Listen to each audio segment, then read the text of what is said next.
Muy buenos días tengan todos ustedes. De verdad estamos muy complacidos que este importante evento que se impartirá por parte del IFAI y del ICAI aquí sea en nuestra sede.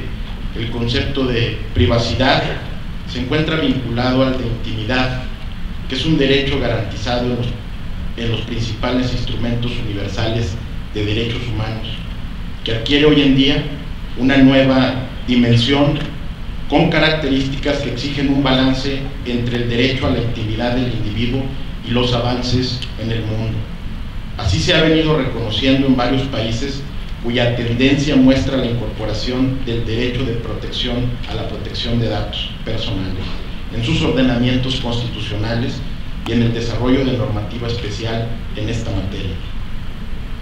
En la protección de datos personales existe no solamente un componente de carácter nacional, sino también uno internacional impuesto por el cambio tecnológico, su velocidad y un alcance que trasciende las fronteras nacionales. En la doctrina internacional, este es un concepto que ha ido evolucionando. La protección de datos personales nace como una necesidad al derecho a la vida privada del individuo. Se transforma en la libertad de rechazar u oponerse al uso de la información personal y evoluciona al concepto de libertad positiva que permite supervisar el uso de la información personal. Es de esta manera un medio para preservar la identidad, la dignidad y la libertad propia del individuo. En lo que toca al tema de la transparencia y rendición de cuentas, hemos estado e intentamos estar a la vanguardia, poniendo a disposición, he dado instrucciones a la Contraloría de poner la información necesaria que todos los ciudadanos deseen consultar de carácter municipal. Torreón será un ejemplo de transparencia y aprovecho también para hacer el anuncio que en próximas fechas vamos a contar con un Consejo Ciudadano para la Transparencia de las Finanzas y las Políticas Públicas que abordará el tema de la transparencia municipal y que sin lugar a dudas es algo que los ciudadanos de Torreón reclamaron en su momento.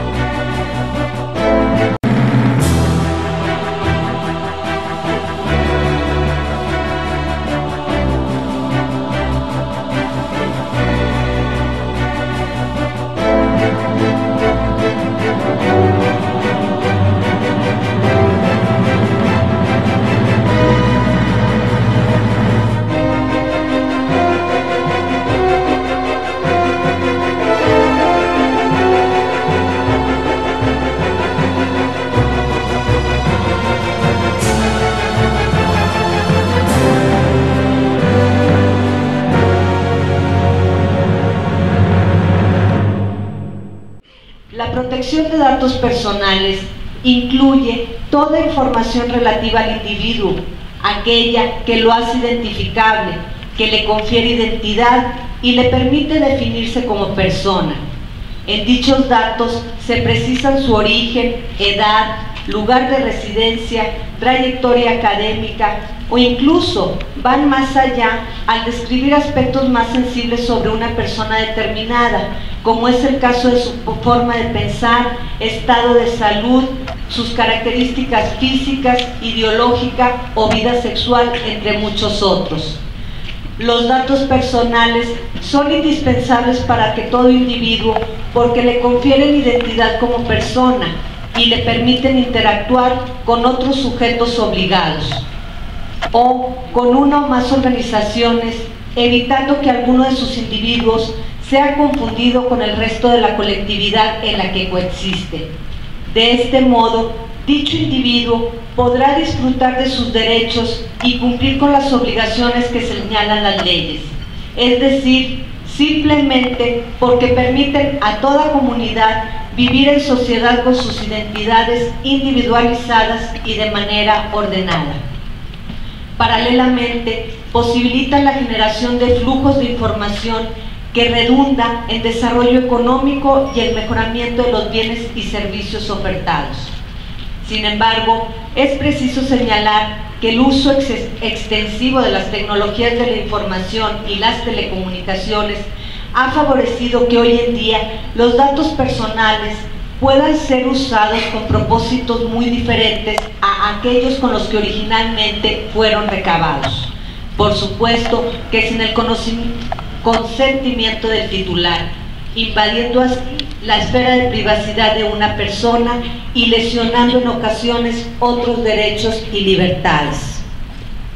Es por ello que surgió como producto de una evolución normativa en el ámbito internacional, el 26 de abril del 2006, el Comité de Ministros del Consejo de Europa resolvió declarar el 28 de enero como Día de la Protección de los Datos Personales, con motivo del aniversario de la firma del Convenio 108 sobre la protección de los datos personales, suscrito 25 años atrás, en 1981, con el objetivo de otorgar un marco legal con principios y normas concretas para prevenir la colección, recolección y el tratamiento ilegal de estos datos. En esta idea de evolución de los derechos fundamentales, incorpora a este derecho como un derecho fundamental. Tuvo su evolución, se reconoce en diferentes países, en diferentes constituciones, y en el caso mexicano desde 2009 ya está así reconocido. Hablando de antecedentes internacionales, bueno, pues tenemos la Declaración Universal, tenemos también el Pacto de Derechos Civiles y Políticos, la Convención Americana de Derechos Humanos, en donde sí no refiere propiamente al tema de protección de datos personales. Ahí se puede referir o encontrarán más bien los términos privacidad, el término intimidad, y esto ha ido evolucionando con el tiempo para llegar a la actual terminología que es protección de datos, y que ustedes, como veremos más adelante, pueden encontrar propiamente en nuestros datos personales. La dignidad de la persona significa un trato humano, significa un trato acorde a esta calidad, y en este sentido todos merecemos que nos dé un trato cordial, amable, respetuoso. Todos tenemos diferentes esferas de actuación. Las diferentes esferas de actuación, tenemos una esfera pública en donde actuamos día a día, en la calle, en la oficina, en las fiestas. Tenemos una esfera privada que ya es con los amigos o es con la familia, y tenemos una esfera íntima que ya son cuestiones más cercanas con tu pareja o con tus amigos. Y en ese sentido, estas diferentes esferas de actuación implican que la información que se comparte con los demás sea una información de diferente grado de aportación de datos. Pues definitivamente que es un dato personal, pero tenemos que relacionarlo con otros datos para que nos diga algo, una fotografía, el origen étnico o racial, las características físicas, morales o emocionales, la vida afectiva y familiar, el domicilio particular, el número telefónico particular, la cuenta personal de correo electrónico, el patrimonio. Y aquí puse con énfasis el domicilio particular y el teléfono particular, porque los servidores públicos, el domicilio oficial no es un dato personal, el teléfono oficial no es un dato personal, y tenemos que estar muy claros los servidores públicos que el ámbito de la privacidad del servidor público, por el solo hecho de aspirar a un puesto y además en su momento llegar a por ese simple hecho, el ámbito de la privacidad del servidor público se acota. ¿Por qué? Porque está sirviendo a causas e intereses. Bueno, pues en México solamente las personas físicas pueden tener datos personales. ¿Y por qué hago la aclaración? Porque en Argentina y en Uruguay, muy probablemente cuando ustedes vayan, se darán cuenta que las personas morales también tienen datos personales, pero es en esas legislaciones. En el caso de México, como tiene una tradición, perdónenme los que no son abogados, una tradición jurídica europea, seguimos a los españoles, y los españoles establecen que solamente las personas físicas.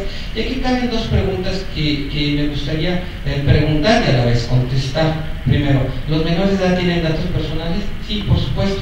¿Quién ejerce los datos o los derechos algo? ¿Quién ejerce la patria potestad? Así contesto la primera pregunta que yo me hago para mejor hacerme entender. La segunda, ¿las personas que fallecen tienen datos personales?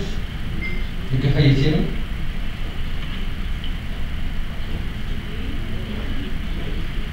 No. ¿Por qué? Porque han dejado de existir, y lo que tutela el derecho es a las personas físicas vivas. Que se puede disponer de sus datos personales, esa es otra historia, pero ya no tienen datos personales. Ya no.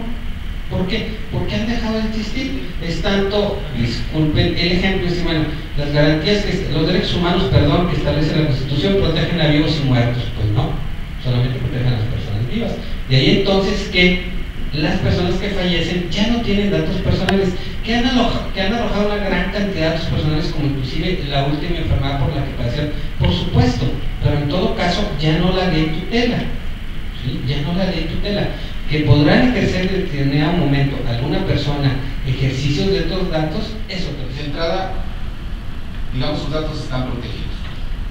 ¿Por qué? Porque se ajusta todo aquel que da tratamiento a datos de carácter personal.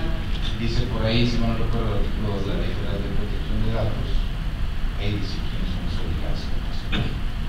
Pues se debe ajustar a ese tratamiento y debe ser.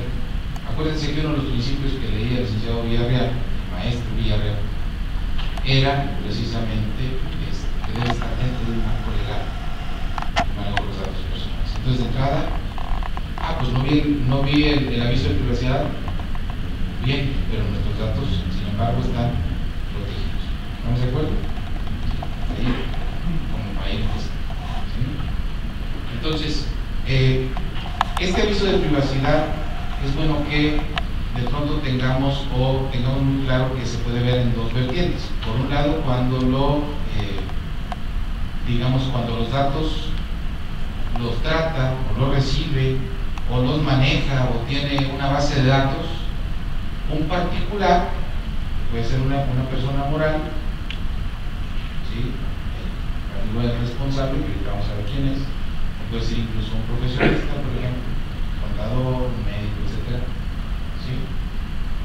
Puede ser, eso es con respecto a los particulares. Y luego, en una dependencia pública, pues eso es, también está obligado por otra norma, y sin embargo es, digamos, estamos en este momento manipulando la información de particulares para condicionar trámites y servicios de los mismos particulares a partir de datos que tenemos de ellos mismos. Es decir, estamos actuando en calidad de hermanos mayores en perjuicio de la ciudadanía, porque contamos con información privilegiada, pero privada, y los estamos utilizando para diferentes fines a los originalmente requeridos. El artículo 49 de la ley, que dice que el tratamiento de los datos personales, es decir, el que contienen estos expedientes, requerirá el consentimiento de su titular.